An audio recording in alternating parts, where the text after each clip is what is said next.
मंडळी, आजचा हा पदार्थ बघा, खूप छान रसाने भरलेला एकदम मऊ लुसलुशीत असा आहे. हा पदार्थ दिसायला गुलाबजामसारखा असला तरीही खायला मात्र गुलाबजामपेक्षा चविष्ट लागतो आणि बनवायला सुद्धा खूप सोपा आहे.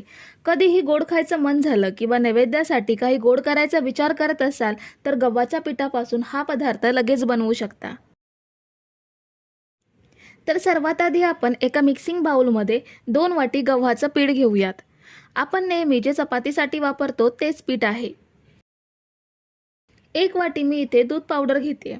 कुठल्याही कंपनीची दूध पावडर घेऊ शकता. दूध पावडर नसेल तर नाही वापरली तरीही चालेल. अर्धा चमचा वेलची पावडर घ्यायची आहे. 4 चमचे तूप घ्यायचं आहे.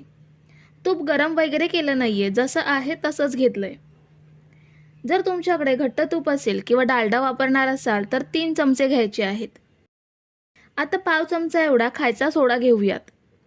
खूप जास्त सोडा वापरायचा नाहीये. जास्त सोडा झाला तर पदार्थाला भेगा पडू शकतात. आता हे सगळं सुकं साहित्य मिक्स करून घेऊयात.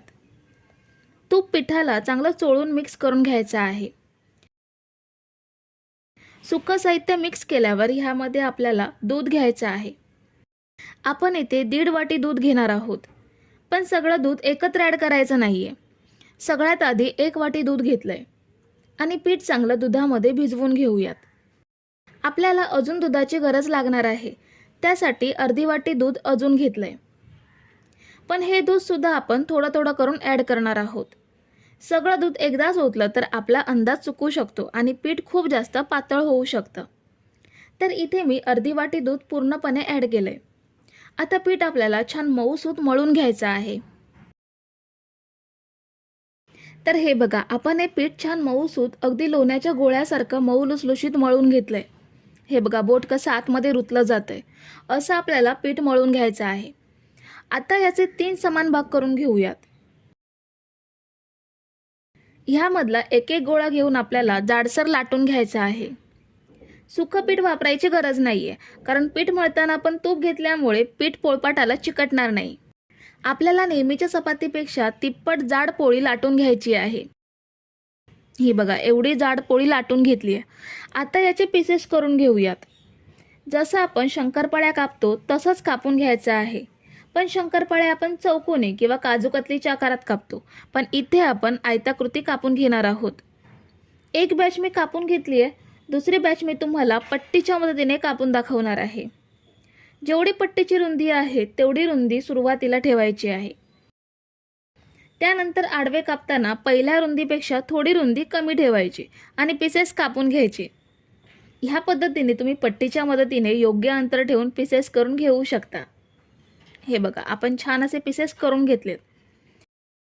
आता पॅनमध्ये 2 वाटी साखर घ्यायची आहे. ज्या वाटीने पीठ घेतलंय त्याच वाटीने 2 वाटी साखर घेतली. ह्यामध्ये आता 2 वाटी पाणी घ्यायचं आहे. साखर छान विरघळवून घेऊयात. मीडियम गॅसवरती साखर छान विरघळवून घेतली आहे आणि पाण्याला हलकी उकळी सुद्धा आली आहे. आपल्याला हे पाणी अजून 5 मिनिटे मीडियम गॅसवरती उकळून घ्यायचं आहे, म्हणजे साखरेचं पाणी थोडं दाटसर बनेल. जसं आपण गुलाबजामसाठी साखरेचं पाणी बनवून घेतो अगदी सेम तसंच आपल्याला इथे साखरेचं दाटसर पाणी बनवून घ्यायचं आहे. 5 मिनिटे पाणी उकळून घेतल्यावर साखरेचं पाणी दाटसर झालंय. ह्यामध्ये पाव चमचा वेलची पावडर घेऊयात. पुन्हा एकदा सगळं छान ढवळून घेऊयात. आता गॅस बंद करून हे साखरेचं पाणी साईडला ठेवूयात. इथे मी कढईमध्ये तळण्यासाठी तेल घेतलंय आणि तेल चांगलं गरम सुद्धा झालंय. ह्यामध्ये एक एक पीस सोडूयात.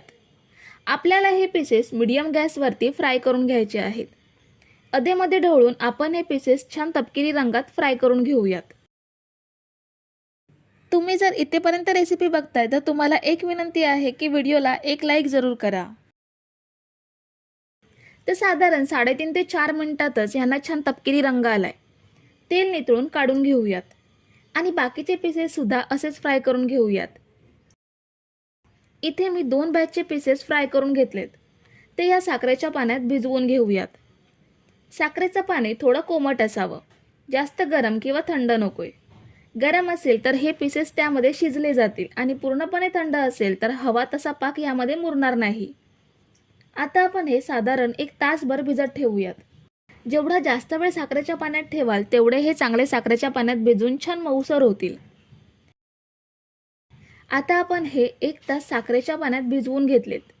बघू शकता पाण्यात हे खूप छान मुरले गेलेत। आपण हे तोडून बघूयात। हे बघा छान मऊसर झालेत। अजून थोडा वेळ साखरेच्या पाण्यात ठेवले असते तर दातांनी चावायची सुद्धा गरज नाहीये, एवढे छान मऊ होतात। आपण हे एका सर्विंग बाउलमध्ये काढून घेऊयात। तर आपला मऊ लुसलुशीत गव्हाच्या पिठाचा सोपा पदार्थ तयार आहे। केरळमध्ये ह्या पदार्थाला पालकेक म्हणतात। तुम्ही हा नैवेद्यासाठी सुद्धा बनवू शकता किंवा काही गोड खायची इच्छा झाली तर अगदी सहज बनणारा पदार्थ आहे। तर मंडळी, रेसिपी कशी वाटली हे कमेंट करून नक्की सांगा आणि व्हिडिओला न विसरता लाईक करा। रेसिपी तुमच्या मित्रमैत्रिणींसोबत शेअर करा आणि चॅनलला सबस्क्राईब केलं नसेल तर लगेच सबस्क्राईब करून घ्या। थँक्यू।